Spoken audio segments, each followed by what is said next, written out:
एक पत्नी और एक पति का दोनों का विवादित मामला चल रहा था। दोनों डाइवोर्स के लिए आवेदन दिए थे कोर्ट में और डाइवोर्स का अंतिम दिन रहता है। लड़की भी कोर्ट में पहुंचती है, लड़का भी कोर्ट में पहुंचता है, लेकिन जज साहब जैसे अपना फैसला सुनाने के लिए तैयार होते हैं, उसी समय जो लड़का होता है वो अपनी पत्नी को इशारे से बाहर बुलाता है और उसे चाकुओं से मारकर उसकी हत्या कर देता है। ये खबर जब कोर्ट परिसर में एक दूसरे को पता चलता है तो हाहाकार मच जाता है और जज साहब भी अपना फैसला वहीं पर रोक देते हैं। यकीनन ये घटना धीरे धीरे सोशल मीडिया पर फैल जाता है और जब इसकी सच्चाई सामने आता है लोग हैरान परेशान हो जाते हैं। नमस्कार, मैं संतोष प्रसाद, आप देख रहे हैं संतोष अकेला फैक्ट। दरअसल ये कहानी शुरू होता है उत्तर प्रदेश का एक ज़िला है गोरखपुर, और यहीं गोरखपुर से सटा हुआ एक नगर है कबीर नगर। कबीर नगर का एक गांव है बेलहवा और यहीं का रहने वाला एक संतोष यादव जिसकी उम्र हो रही थी 39 वर्ष, 39 वर्ष का ये रहता है। इसकी शादी वर्ष 2015 में एक लक्ष्मी नाम की लड़की से होता है। लक्ष्मी जो रहने वाली होती है दुधारा गांव के धवरिया थाना अंतर्गत, और दोनों का राज्य एक ही रहता है, जिला एक ही रहता है। लक्ष्मी और संतोष का दोनों का शादी वर्ष 2015 में बड़ी धूमधाम से घरवाले की मर्जी से हो जाता है। शादी के कुछ वर्षों तक सब कुछ ठीक ठाक रहता है। दोनों हंसी खुशी अपनी ज़िंदगी बिता रहे होते हैं। तभी शादी के ठीक 6 वर्ष के बाद 2015 के बाद 2021 में इन लोग का आपस में विवाद हो जाता है। आपस में विवाद होने के कारण जो लड़की लक्ष्मी होती है वो अपने पति के साथ नहीं रहना चाहती थी। तब वो कोर्ट में डाइवोर्स के लिए आवेदन देती है और इन लोग का 2022 से कोर्ट में डाइवोर्स का केस चल रहा होता है। दोनों डेट पर पहुंचते हैं और दोनों की सुनवाई कोर्ट में चल रहा होता है। इधर जो संतोष यादव होता है वह ट्रक ड्राइवर रहता है और ट्रक ड्राइवर रहने के कारण वो अपने घर से आए दिन बाहर रहता था। पत्नी के पास समय कम देता था। संतोष यादव से पूछा गया तो वह अपनी पत्नी के ऊपर तरह तरह का इल्ज़ाम लगा रहा था। संतोष यादव पुलिस कस्टडी में बता रहा था कि जब मैं ट्रक लेकर बाहर चला जाता था तो मेरी पत्नी का जो चाल चलन है उसका चरित्र ठीक नहीं होता था। वो मेरे पीछे दूसरों मर्दों के साथ संबंध रखती थी और उससे कई बार बातचीत करती थी। इसी कारण से हम लोग के बीच में विवाद बढ़ जाता है। जब इससे मैंने मना किया तो हमारी पत्नी हमारे ऊपर ही गुस्सा होने लगती है, हमें छोड़ देने की धमकी देती थी। बार बार हमें कहती थी कि मैं चली जाऊंगी अपने मैके, और वह हर समय पैसे की मांग किया करती थी।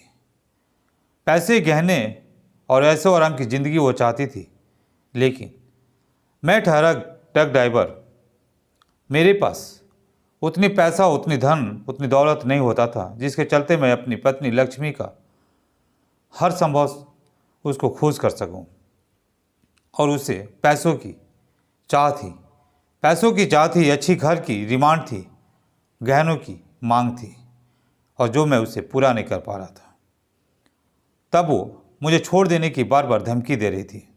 इसी बीच में वह 2021 में अपने घर, अपने मैके चले जाती है, अपने माता पिता के यहाँ, और वह बोलती है कि जब तक मुझे सारा ये सब ऐशो आराम नहीं दोगे तब तक मैं तुम्हारे पास नहीं आऊँगी। मैं उसे देने में असमर्थ था।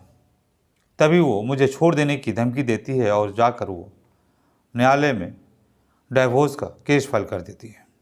मैंने लाख कोशिश किया समझाने के लिए, लेकिन वह समझ नहीं पा रही थी। शादी 2015 में हो जाता है और 2021 में केस डाइवोर्स हो जाता है।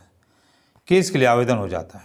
इस बीच में उनकी एक बेटी जो 6 वर्ष की हो जाती है, 6 वर्ष की रहती है।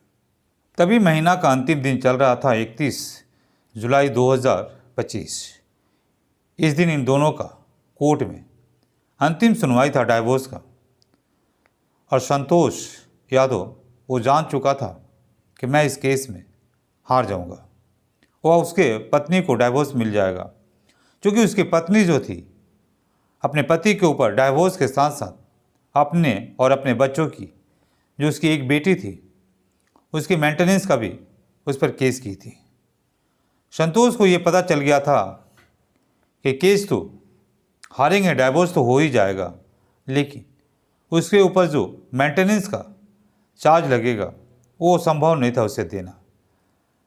और पता नहीं उसके मन में ऐसी क्या एक ईर्षा थी कि वह ठीक अंतिम दिन 31 तारीख को जब वो डाइवोर्स के समय कोर्ट में पहुंचता है, उस समय पहले से चाकू छिपा कर रखा था। और जैसे अपनी पत्नी को कोर्ट परिसर से थोड़ी सी बाहर निकलते देख वह उसके पास पहुंचता है और सबसे पहले उसे चाकुओं से उसके मुंह पर वार करता है। उसके बाद उसके पेट में कई चाकू मारकर उसकी हत्या कर देता है। ये सारा दृश्य को उसकी बेटी, दोनों की जो बेटी थी 6 वर्ष का, वो देख रही थी। वो देख रही थी कि उसके पापा संतोष यादव उसकी माँ लक्ष्मी को कैसे कैसे चाकू से मारे हैं। वो सारी बयान पुलिस के समक्ष दे देती है। संतोष यादव को पुलिस के द्वारा वहीं पर गिरफ्तार कर लिया जाता है कोर्ट परिसर के अंदर में, और उसे अब जेल के सलाखों के पीछे भेज दिया है। यहाँ पर संतोष की पत्नी लक्ष्मी, जिसे अपने पति की व्यवहार से असंतुष्ट थी, उसे पूरी तरह से त्रस्त थी।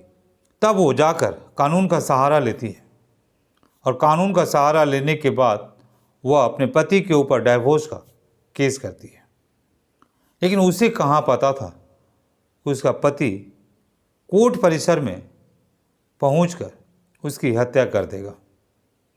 अब उसकी जुर्म की सज़ा में संतोष यादव जिंदगी भर जेल की सलाखों के पीछे रहेगा। लेकिन यहाँ पर बात आता है कि इस घटना को अंजाम देने के पहले ना तो संतोष ने अपनी बच्ची के बारे में सोचा, ना ही उसकी जो पत्नी थी लक्ष्मी, वो डाइवोर्स लेने के पहले अपनी छोटी बच्ची के बारे में सोची। डाइवोर्स लेती तो इसका मतलब उसके पिता से उसकी बच्ची की छाया छीन जाता, और वहीं पर संतोष जब अपनी पत्नी की हत्या कर दिया, अब उसकी बेटी की छाया उससे दूर हो गई। दोनों केस में जो बच्ची थी वो बिल्कुल अनाथ हो गई। संतोष का ऐसा कहना है कि वो डाइवोर्स ले रही थी, साथ ही साथ अपनी बच्ची को भी वो उससे दूर कर रही थी। इसी प्रकार उसे मन में गुस्सा आ जाता है और वो अपनी पत्नी को जान से मारने के लिए कोर्ट परिसर में चाकू लेकर पहुंच जाता है और घटना को अंजाम दे देता है। घटना जो भी बीता, अब इस बच्ची का देखभाल कौन करेगा। जय हिंद, जय भारत, नमस्कार। फिर मिलते हैं अगले वीडियो में। जय हिंद।